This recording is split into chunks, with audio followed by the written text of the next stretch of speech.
Welcome to Inside India. I'm JP Ong, and here are your headlines. Indian markets are gearing up for the Federal Reserve's meeting today. Hopes are also high for a breakthrough on the U.S.-India trade deal, with another round of talks set for today. This as Washington and Beijing agree on a framework deal for TikTok. U.S. President Trump and Chinese President Xi Jinping are set to discuss terms of the deal this week.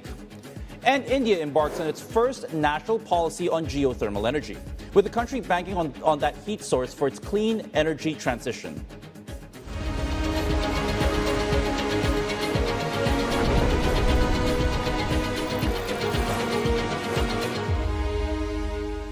And a good Tuesday morning to all of you. A look at Asian markets once again ahead of the Fed meeting that kicks off later on today. It's looking a bit split again, and we're seeing that dichotomy or that divergence playing out once more, with most Asian markets looking green, with the negative Nancy once again, greater Chinese markets. The Hang Seng Index did open the day in the green, but we've seen those intraday gains earlier today actually wiped out. They're now down by about 0.8%. The Shanghai Composite also falling by about 0.5% in today's session. But again, we're seeing the Nikkei 225 looking strong and looking and staying afloat, up by about 0.3%. The South Korean Kospi, one of the leaders today, with up by about 1.2% in the morning session out in Seoul. And on the eve of that Fed meeting, President Trump is getting his way by getting Stephen Myron on the Fed board. The U.S. Senate narrowly conferring Myron just a couple of hours ago to become one of 12 rate-setting votes on the board. He'll likely push for a bigger rate cut. Meanwhile, a U.S. appeals court has declined Trump's effort to fire Fed Governor Lisa Cook. Cook will remain at the Fed for this week's meeting, despite Trump's claims that Cook committed mortgage fraud. The administration is expected to appeal the ruling at the U.S. Supreme Court. And to one of our top stories today, U.S. and Chinese officials finally reaching a framework deal on TikTok in their meeting in Madrid. President Trump also saying he'll speak with Chinese President Xi on Friday to discuss the app's future.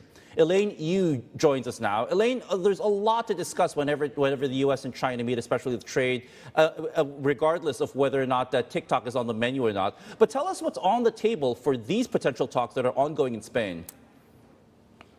I mean, TikTok is definitely a surprise breakthrough here. Looks like they have found a happy medium, transferring TikTok to U.S.-controlled ownership.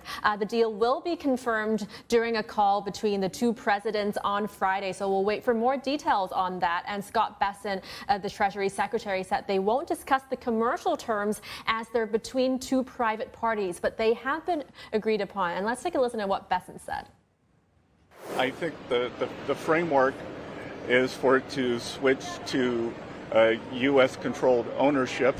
But again, I'm not going to get ahead of the leaders' call on Friday. We have a framework. They'll have to confirm the deal.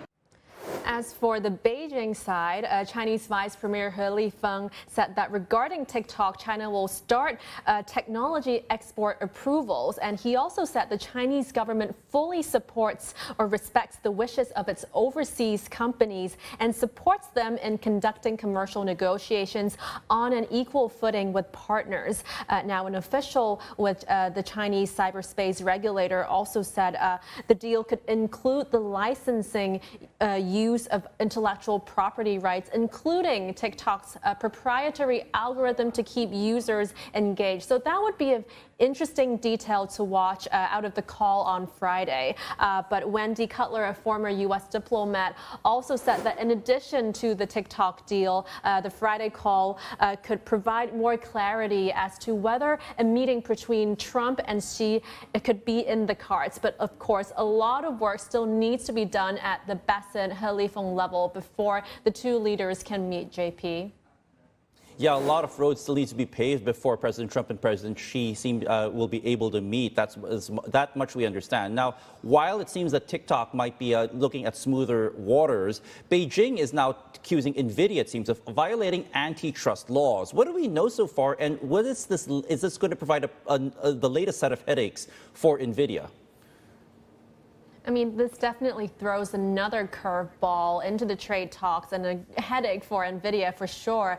China's market regulator said that a preliminary investigation has found that Nvidia's acquisition of the Israeli-American company Mellanox violated China's anti-monopoly law. They didn't provide any specific details on how or say what the remedies, such as any fines, might be, but they just said they will launch a further investigation. And for for background, Mellanox is a company providing these ultra high-speed networking tech for data centers that analysts have described as the hardware glue that's absolutely central to Nvidia's operations. And back in 2020, China conditionally approved the acquisition, granted that its products are not discriminatory.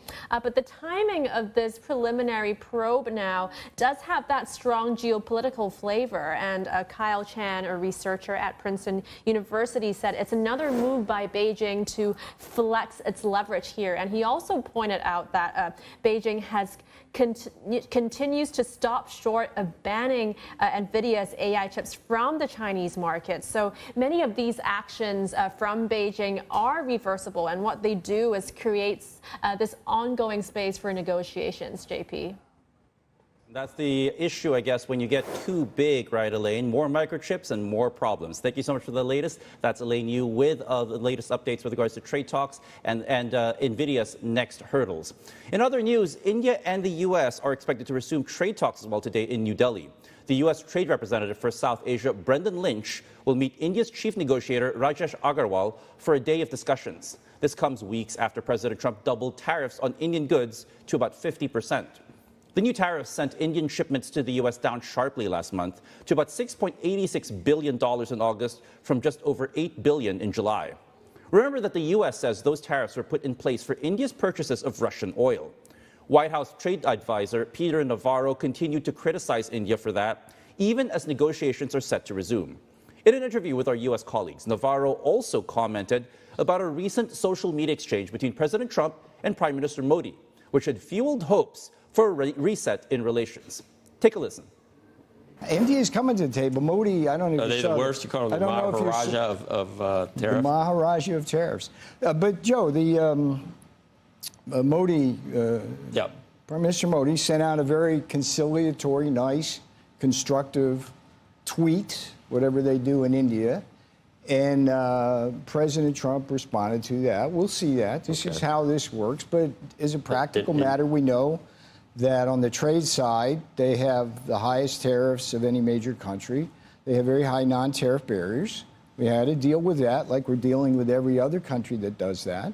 And by the way, there's this issue of India buying Russian oil, which it never did. You understand this? Yeah, Besant it never did. I didn't realize that before 2022. That China has always been buying this, but it was India, Besant told us, that had really stepped up, and it was some families in India that are taking advantage of the situation. Yeah, I mean, the Indian refiners got in bed with the Russian refiners immediately after the invasion, and they're making out like bandits. I mean, it's crazy stuff because they make money off of us in unfair trade, okay? So American workers get screwed, right? Then they use that money to buy Russian oil, and then the Russians use that to buy weapons, and then we as taxpayers have to pay more for the defense of Ukraine. Right. And so how can that be? And watching Modi on a stage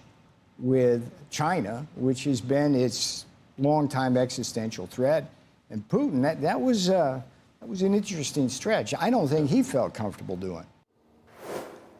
And the Indian markets come online in less than 40 minutes. And as usual, we're going to look at what Gift Nifty futures are foreshadowing before the opening bell at 11:30 Singapore, Hong Kong time. And keep in mind that yesterday was the day when the Nifty 50 actually snapped its 8-day winning streak. That's the bad news. The good news, it's still above that 25,000 level. And it seems, according to Gift Nifty futures, they will maintain that and will come back to winning ways today. They're about 140 points above the Monday close, actually. Meanwhile, we're seeing the Indian rupee starting to soften, give back some gains after days of strength against the greenback, currently sitting at about 88.12 against the U.S. dollar. And Sam Conrad is the investment manager of Asian equity income at Jupiter Asset Management to share with us his outlook for Indian markets, specifically that of stocks. He's also one of the heads of the Asian Equity Income Index, which I believe is up by about 16.6% since the start of the year. Sam, thank you so much for joining us. You just got back from India just a couple of days ago, actually. And do you think it's kind of outlined or perhaps underscored some of the optimism that the Jupiter Asset Management maintains with regards to one of the faster growing emerging markets in the world? Yes, so we do see India as the most attractive emerging market in Asia and probably the most attractive emerging market in the world. It's one of our 4 key markets that we invest in, so Australia, Taiwan, Singapore and India. And having been there last week, we do think that India will continue to particularly outperform China. And in fact, in many ways, we see China as the polar opposite to India. How so? So in many ways, actually. So India, over the last 30 years, has been one of the best performing equity markets in the world. It's up 1,300% if you look at MSCI India in US dollars, whereas MSCI China is only up 170%. And we think that's because in India, you have an economy that is dominated by the private sector and a stock market dominated by the private sector. And so therefore, economic growth has translated into earnings growth. And that's not been the case in China. India so the transmission into earnings is a lot quicker in India, you'd say? Absolutely. So in India, you have a private sector economy and you have a democratic government. And we think that that does help Indian companies grow their earnings when you have economic growth. And that's not been the case in China. You also have an economy that's driven primarily by domestic demand. It's not reliant on the rest of the world. You have a young, growing population, whereas China has an aging, shrinking population. All right, Sam. There's been a lot of buzz, first around the ongoing tariff issues with the United States. That might have been the reason why the Nifty itself underperformed at the start of the year. And then, of course, you saw what happened over the last couple of weeks, the GST mania, if I can call it that, really boosting sentiment again. Based on what did investors in India tell you about what's driving sentiment when you were there just the other week? So it's interesting. Domestic investors have continued to put money into the Indian stock market this year, particularly through the SIPs, the systematic investment plans, whereas foreigners have been putting money out of India. And you're right, year to date, India has underperformed the broader region. But actually, on the ground, speaking to companies, there is a sense of optimism that, as you mentioned, the GST cut is coming through next week. You've had an inflation rate which, quite remarkably, is lower than in both the US and Japan right now, which is quite astonishing. And that has enabled the RBI to cut interest rates. I would expect the RBI to continue cutting interest rates. And you've also had a positive monsoon so far, and so that should help boost the rural consumer. What do you make of the argument that one of the reasons why it's been underperforming as compared to the last 2 years is because valuations are a bit high right now, and perhaps people are just taking a pause on things, saying that maybe the run-up of the last 2.5 years for Indian stocks, maybe we just need to take a bit of a pause and just slow down the brakes a little bit. What do you make of that argument, Sam? So valuations for India have always been quite expensive. They've always traded at a bit of a premium to the broader Asia and emerging market indices. We think that is deserved, but they perhaps did get a little bit too high. So although India is one of our 4 key markets, we are today a little bit underweight India, and we have been since last year. And so we think it's not too surprising that the Indian market has had a little bit of a period of underperformance. But today, the relative valuations have come back down to a little bit more in line with their historical average.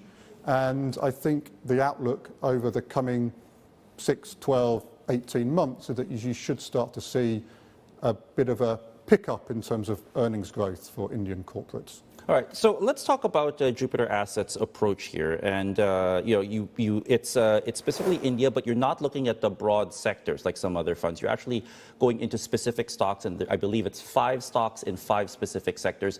This is also based on your top-down stock picking approach. Can you explain to our viewers what that is and how that informed your decisions, your investment decisions in India, and how it manifests in the portfolio? Absolutely, we are top-down stock pickers. So the most important thing for us to start with is to find the most attractive countries to invest in Asia. And so for us, they are India, alongside Australia, Singapore, and Taiwan. India is the only emerging market that we have exposure to in our portfolio. Then we're trying to find the very best sectors that we want to have exposure to. and then find the most high-quality companies that meet our quite strict requirements. So we do only own 25 stocks across the whole of Asia, and that includes 5 stocks in India. And we're looking for companies that are large, liquid, with very strong management teams, strong balance sheets, that trade at attractive valuations and can grow their earnings and grow their dividends over time. So we own HDFC Bank, the largest private bank in India. We own ITC, a consumer staples company. We own Power Grid, an electricity transmission company. We own HCL Tech, the IT services company, and Embassy Office Park REIT, which is actually the largest REIT by acreage in the whole of Asia. Yeah, you're in IT services, and it seems the champion you've picked here is HTL Tech, if I'm not mistaken, as you mentioned, right? Are you a bit concerned about what's happening right now in the U.S. and the plan and the bill that's being passed through legislature to possibly impose that services outsourcing tax? Because it could hit countries like the Philippines and India as well, and perhaps stocks like HTL Tech, even though it's still being deliberated right now. Is this something that you're sort of keeping your eye on as a possible headwind maybe a year or two down the road? It is something we're watching, but we do believe that the IT services sector broadly will be a key enabler of artificial intelligence. There are many companies out there that will need help of companies like HCL Tech to really integrate AI into their businesses. And we are a big believer in AI. That's why we have a large position in Taiwan.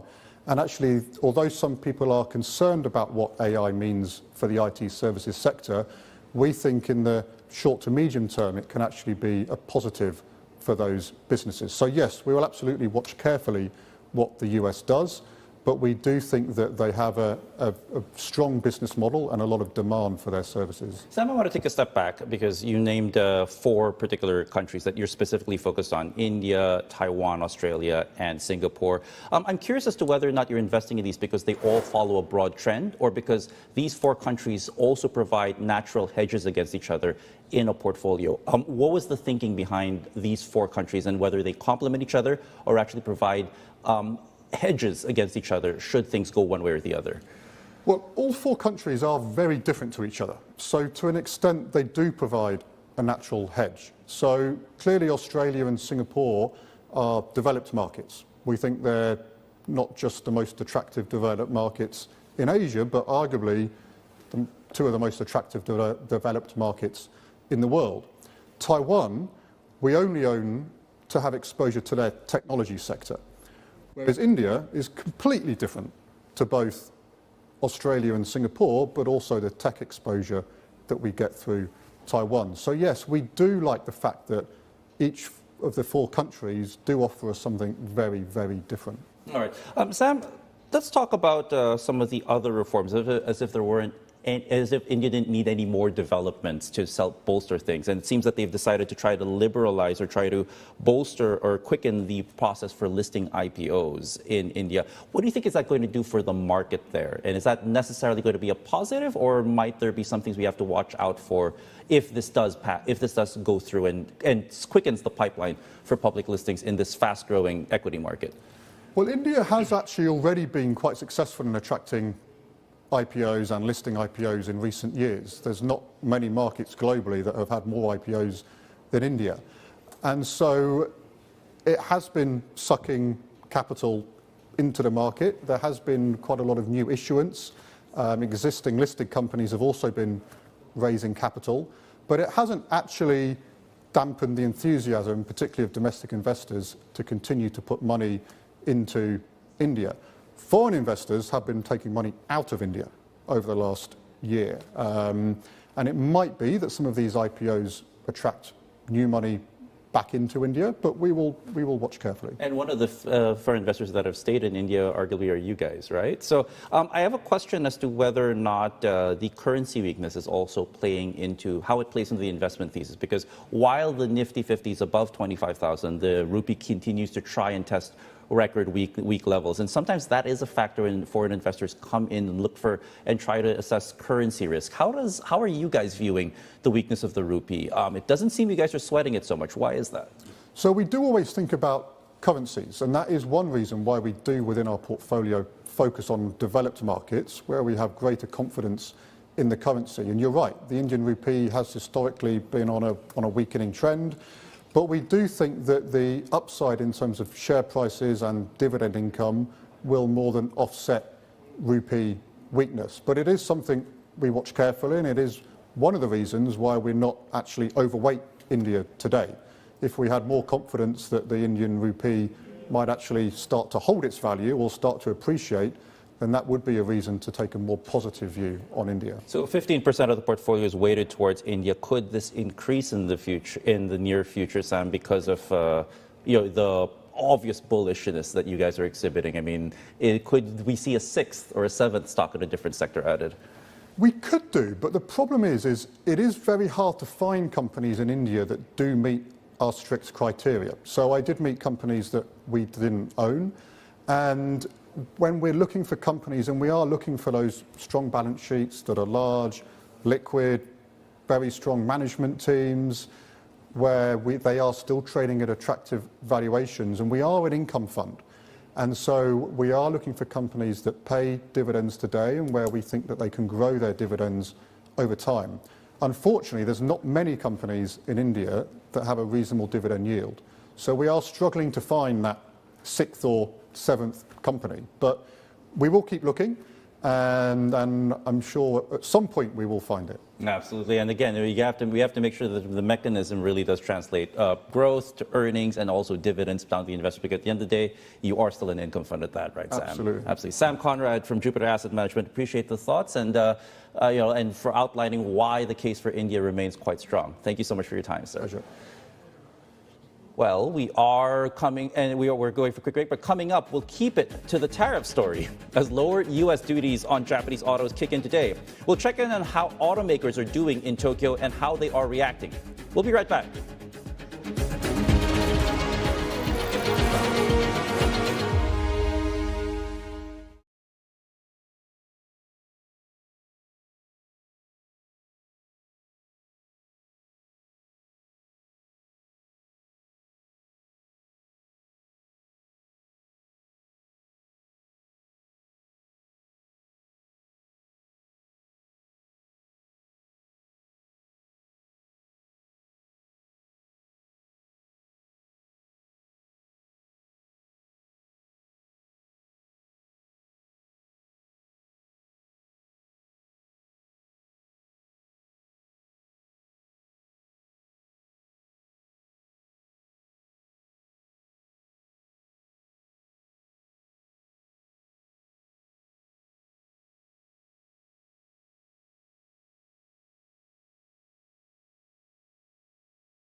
Welcome back. And while the Nifty 50 cracked 25,000 the other day, Japanese markets looked at that and said, that's cute. And that's because stocks in Tokyo cracked the 45,000 mark to hit a record high earlier this morning. It's currently coming off of those gains and might try to attempt another breach of that specific level. But again, we are seeing that Nikkei 225 is finding room to test record highs once more. 44,904. It is still in the green intraday today. But again, the exciting thing to watch out for now is whether or not they can breach and sustain that 45,000 mark in significant fashion. Now, we're also watching the auto sector as the 15% U.S. tariff on Japanese cars and auto parts came into effect today. Lin is here to tell us more and whether or not this is showing up in the markets right now. Lin? Yeah, the transport index is doing pretty well this morning as well, keeping in mind, as you were just mentioning, that we have come off those highs at the moment. But in about 40 minutes from now, we will see the execution now of that lower tariff on autos and auto parts going into the United States. That's subject to U.S. customs guidance. So going from 27.5 now down to the 15%. No doubt it is very much welcomed by the sector, also by the government itself, given the impact on the economy. When we think about Japanese exports, more than 1/5 of those exports are from the auto sector.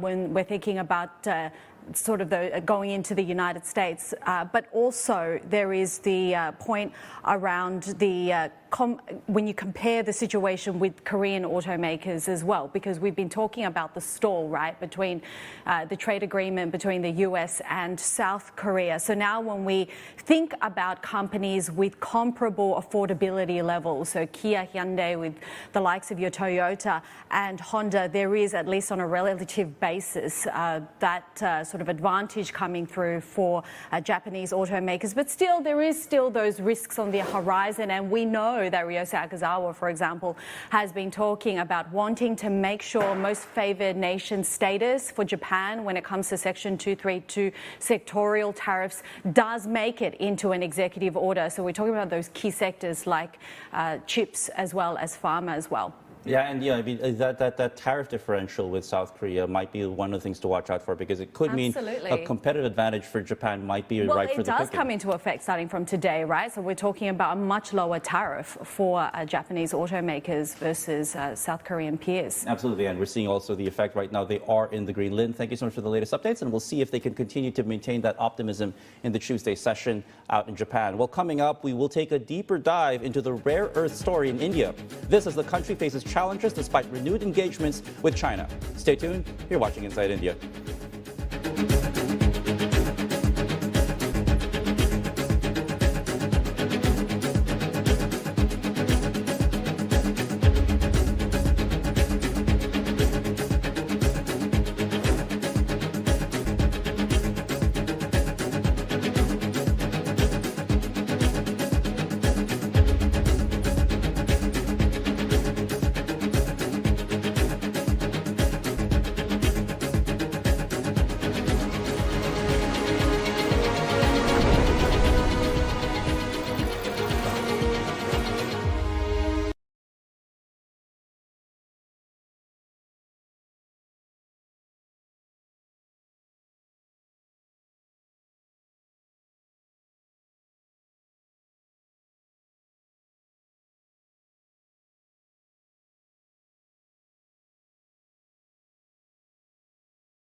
Welcome back. 15 minutes of the market open in India, and we'll take one last look at what futures are foreshadowing. And as we mentioned, they are looking at a return to winning ways, about 140 points, well, about 100 points above yesterday's close, actually, or the Monday close, when the Nifty 50 snapped 8 straight days of gains. And again, maintaining that 25,000 region, perhaps finding a little bit of room to rise at the moment. The Indian rupee did start off the day softer, but it's found its legs. It's now a little bit firmer, a little bit stronger against the U.S. dollar, sitting at 88.05 against the almighty greenback.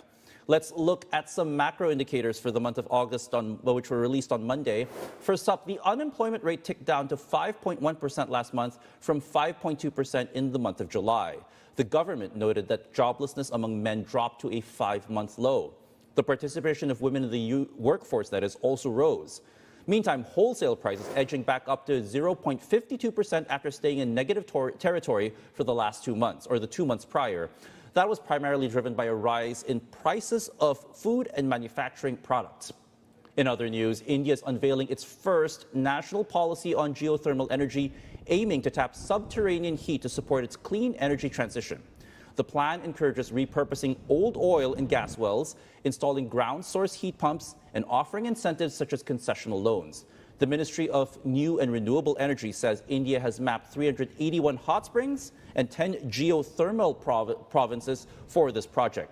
Geothermal capacity reached 15 gigawatts globally last year, led by the United States and Indonesia. India now hopes to join that list through foreign investment and international partnerships. To car sales now, industry body SIAM reports passenger vehicle sales dropped nearly 9% on year in August. But two-wheeler demand stayed strong, up more than 7% to about 1.8 million units. And three-wheelers posted their highest ever sales of August with an 8% growth. Automakers, though, are facing slow demand as buyers wait for lower prices after GST cuts.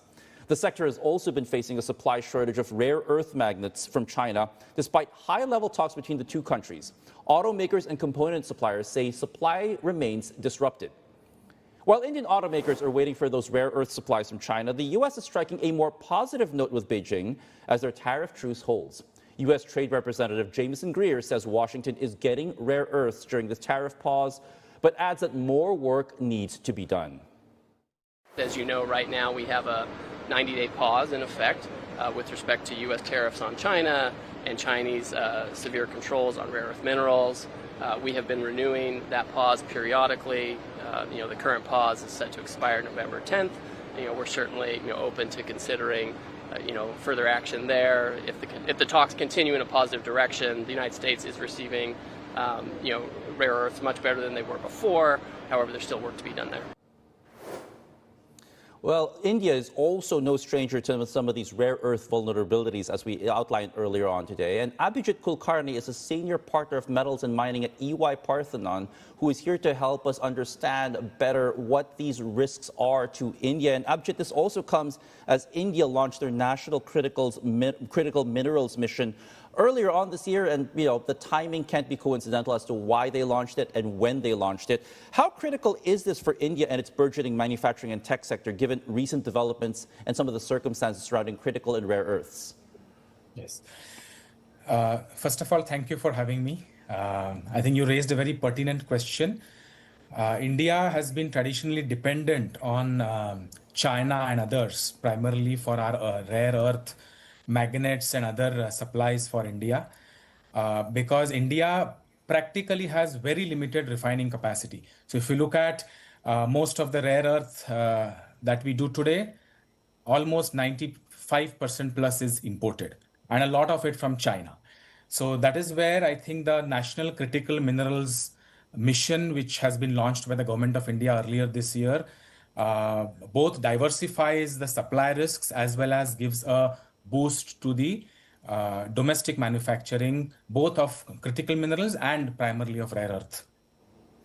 Abhijit, before we get into the refining capacity of India and some of the questions around that, can you help us understand with what India has in terms of critical minerals like copper, nickel, cobalt, and even that of rare earths? What exactly is in the ground that India can work with in terms of reserves? So if you look at primarily copper, India is a refining heavy country. So we have just one large PSU called as Hindustan Copper, which mines copper, but we have almost 10x the refining capacity available in the country, which primarily therefore imports copper ore and gives out the smelted copper out. If you look at the rare earths, India, by the way, has vast unexplored potential. We have the 5th largest rare earth resources globally available with us. But the proven reserves is where I think the problem lies. So the real issue is about exploration, getting from resources to proven reserves, and then mine those reserves to get ore out. That is the real problem. Abhijit, let's talk about that, because we did discover this also and talked about this at length on CNBC a few months ago, the rare earth reserves. And we were surprised to see that India has among the 3rd or the 4th largest rare earth reserves in the world. You just highlighted that. Where in India are these rare earths located? And if there's so much, why not just mine them domestically? What's stopping India from doing that? I think primarily the reserves are located across, so primarily the central and the eastern part of India, but also within the major tribal belts across both the western and the southern regions as well. The problem that we have today, primarily, 3 concerns I will sort of put on the table. The first one, which I had mentioned earlier, which is lack of proven reserves. So when you have resources in mining, when you have resources, you need to get to exact reserves, you need to do the infill drilling, you need to get down to the right mining plan to get it out. So there is this gap between, so the first problem is the gap between resources and reserves. I think that's where the National Critical Mission now has mandated GSI to go and explore these 1,300 leases into proven reserves. That's the first point. Second is the the regulatory timeline from start of the project to getting the first ore. Typically, India takes 7 to 10 years to get there, even in the optimistic scenario. Whereas if you look at even China or the developed economies like Australia and Canada, where mining is done well, they typically take anywhere between 2 to 5 years. And a lot of this depends on environment clearances, land rehabilitation and resourcing, and the government delays that come in place. So that is the second place where we need to sort of make an impetus. And third is wholehearted private sector participation along with the PSUs. Today, if you see in India, most of the rare earths come under Department of Atomic Energy. A lot of them are strategically sensitive, and the sector is not fully open to the private sector players, which is changing now. But those are primarily the 3 reasons why India is not able to mine those ores. Yeah. Abhijit, I wonder if do environmental concerns also play into the reticence of India to tap into or to discover how much of these reserves are resources? Because that is one of the reasons why China also closed down some of the rare earth mines in China. Are environmental concerns also something that's keeping India hesitant in playing this particular card? No, it does. And that's where that 7 to 10 year time frame that I talked about, a number of years in between are the whole environmental clearance that the time takes. But as I said earlier, many of these reserves are in tribal and in forest areas of the mountains in India. Whether you look at the central eastern region or way up north or even on the western Ghats, you will find these are within the mountain ranges, within the forests. And therefore, that's an added layer of creating an environmental complexity, of getting the right permissions to make sure that there is a balance between preserving the environment and doing the development and progress. Is there also perhaps a need for coordination between federal and state governments? Because as we know, to tap into these things, you'll have to make sure that local governments also have approvals, and they're also at least their concerns or perhaps their stakes are satisfied as well. Abhijit, what are your thoughts on that? I think primarily over the last 1 to 2 years, this coordination between the center and the states, particularly on mining, has gone up significantly. We are seeing a lot of coherence and trying to do things together. Of course, more needs to be done, but I think the state governments are also now tightening their belt to make things happen faster. For example, Odisha is one state where things are moving very fast. Chhattisgarh is another state very recently where a lot of these things are happening well. So we are seeing that given the criticality of the strategic importance of these minerals for India, I think both the center and the state are on the move as of now. Yeah. Abhijit, you mentioned something that's interesting here and perhaps important for our viewers to understand that just because you have reserves doesn't mean that translates into resources. And that seems to be playing out also with regards to lithium. I mean, 2 years ago, there was a huge buzz about that massive lithium reserve discovery out in Jammu Kashmir that might put India among the top miners in the world. That seems to have cooled down. And then we're also getting news that from some geologists in India that could actually mean only 20,000 tons of lithium carbonate in the ore body. So there's a discrepancy here, and we're trying to figure out whether or not India actually has those lithium reserves. What's the latest, and can you perhaps help us understand whether or not they have lithium or not? Because we're a little confused. No, I think the jury is yet to be out on it. Exploration is happening.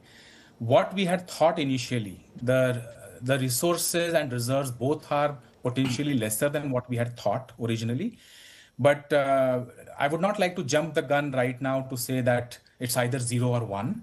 I think we'll have to wait till the geologists come out and do the G2, G3 mapping and say how much really is possible to take from this Jammu and Kashmir and Ladakh areas. However, I think while we talk a lot about this Jammu and Kashmir thing, over these last 6 months, there are at least 10 other areas within India where a lot of initial promise is being seen.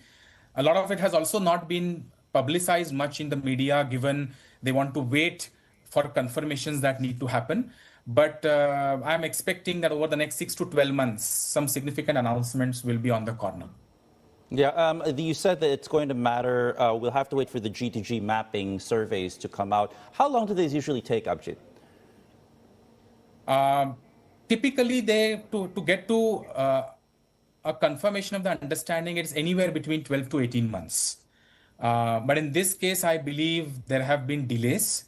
And I would still say another 6 to 12 months is what one needs to look at. I know the original number around the lithium was around 6 million ton or so, if I remember it correctly. But it's likely to be lesser than what we had initially assumed in this particular case. Yeah, about 5.9 million metric tons, if I'm not mistaken. You're within the ballpark there, Abhijit. Let's talk about the constraints, and perhaps this also answers why India is looking to other sources to import, because it takes time to develop these, survey and assess how much is there, which also leads us to India perhaps looking to source rare earths from Myanmar, the way China has in recent years, actually. But why do that if the refining needs to take place in China anyway? What kind of hedge does that give India? Because if you get those rare earths from Myanmar, you'll still have to find processing facilities that will probably be somewhere in the Middle Kingdom anyway. Yeah. No, I think we solved one part of the problem, which was mining. But I think the more important part, like you rightly said, is the refining part of it. And I'll slightly take a detour because before answering your question, is this refining of rare earths is not easy. And it has taken China almost 20 to 25 years to hone that ability to refine. So I think for India, while we are talking about Myanmar and so on, which is absolutely right, I think in the short term, there isn't much hedge than to import and that dependence on China in the short term will remain. However, I think while a lot of this exploration, other things are moving, I think the need of the hour is to do the right set of strategic partnerships on refining. And the way to do this is friendly nations like Russia, Brazil, Kazakhstan, even some countries in South America like Bolivia and others, I think have some very good metallurgical institutes with which the right strategic partnerships can be done to create an alternative refining hub for rare earth And this is where the whole global North and South can come together and create alternatives to China on rare earth refining. And India is in the right position to take lead. So yes, to answer your question, in the short term, Myanmar and others won't necessarily help because we'll continue to have the refining dependence on China. However, in the middle to long term, I think we have to go really, really hard on creating this refining technologies and facilities as an alternate for overall global balance. But you point something out that's interesting, Abhijit, and the trend really is when you look at the reserves of the processing, as you mentioned, you're talking about the BRICS nations, Russia, Brazil, China, obviously, and of course, India with the reserves and the potential and the demand. But again, this global South alliance building around rare earths potentially might not be seen favorably by, I don't know, somebody in Washington, D.C., for instance. What are the political headwinds and political risks or the headwind risks of pursuing this greater alliance around rare earths that the global South seems to have a very strong heart in?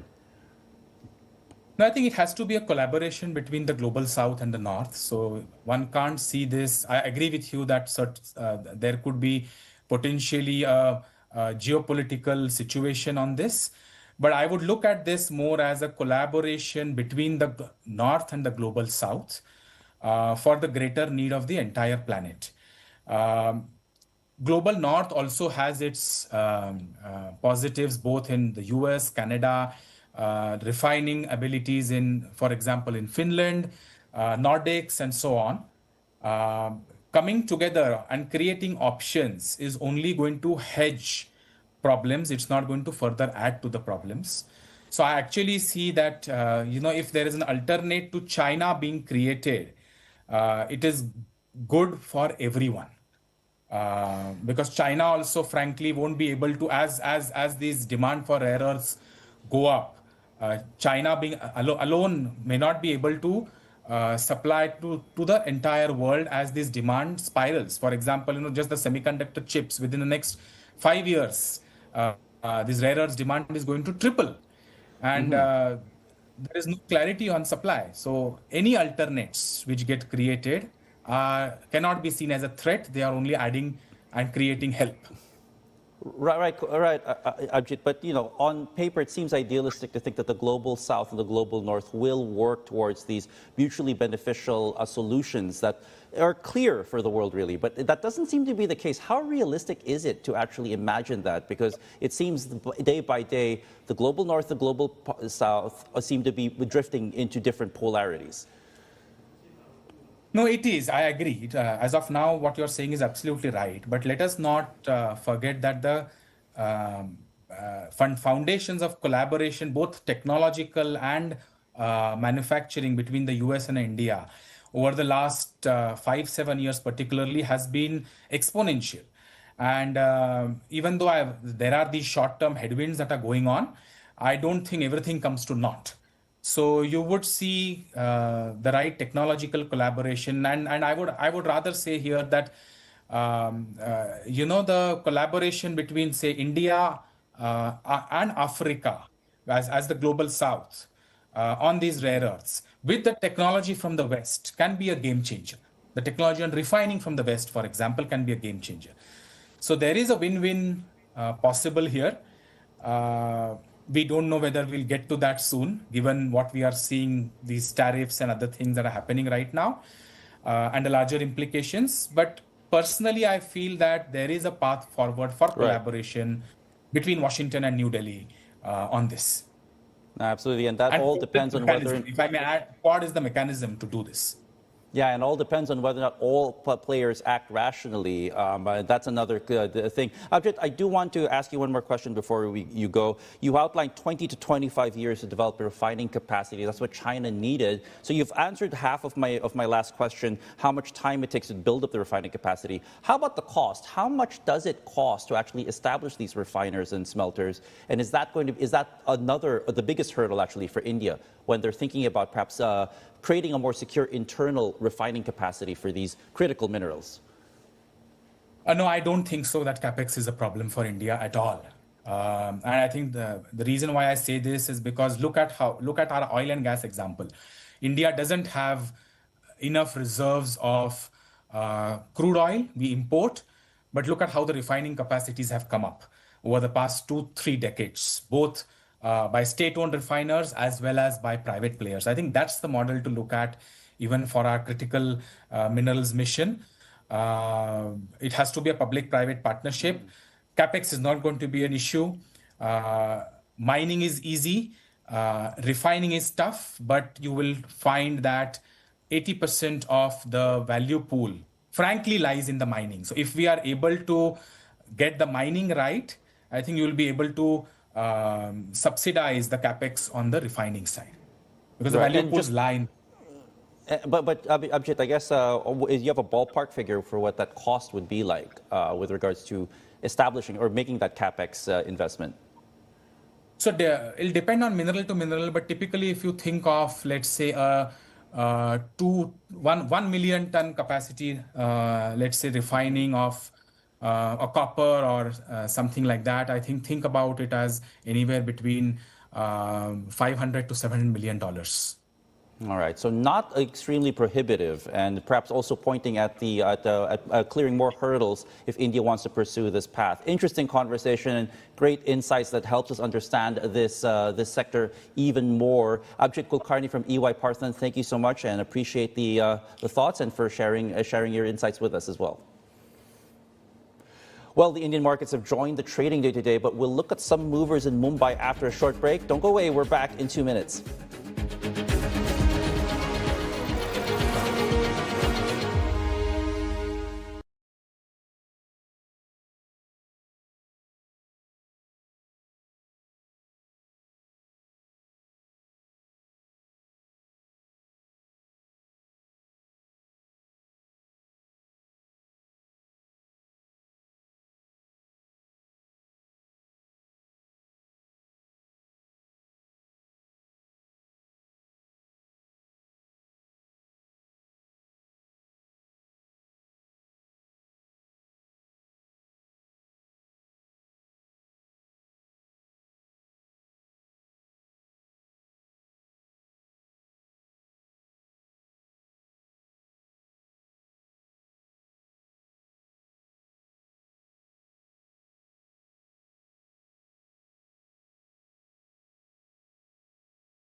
And about 23 minutes into the open out in India, and Tuesday is another day for traders to try and test 25,100, where they're currently trading higher. That actually up about 8 minutes in the open, actually. My mistake there.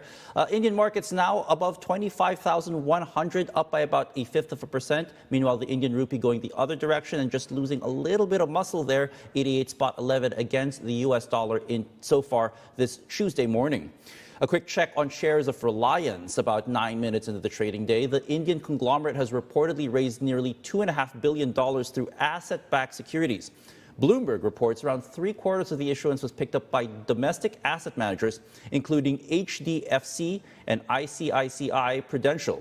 The move comes as Reliance's digital arm Geo Platforms delays its much-anticipated IPO to next year while it works to expand revenue streams and strengthen its valuation ahead of a listing. Currently, Reliance looking seeing reliable gains, up by about 0.2%.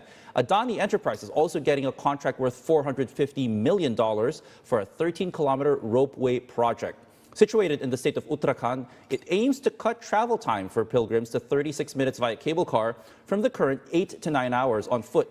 Adani's RMRW division will execute the project, which is expected to serve around 2 million people a year. Shares of Adani Enterprises up by about 0.33%. And we could have a new big listing on the exchanges soon. India's market regulator clearing the initial public offering of fintech firm Pine Labs. The issue could raise up to $1 billion. Pine Labs, which competes with Paytime and Walmart's Phonip, is reportedly eyeing a valuation of as much as $6 billion. The company says proceeds will go towards overseas expansion, tech development, and debt reduction. A quick check now of how markets in India are doing. We're still seeing the Nifty 50 holding on to gains of about 0.8% on quick check here. 25,117 is where the Mumbai benchmark sits. And we're seeing the rupee again continuing to maintain that softness, 88.11 against the US dollar. And by the way, that's all the time we have today on Inside India. But do keep watching CNBC because Access Middle East is up next. Have a good morning.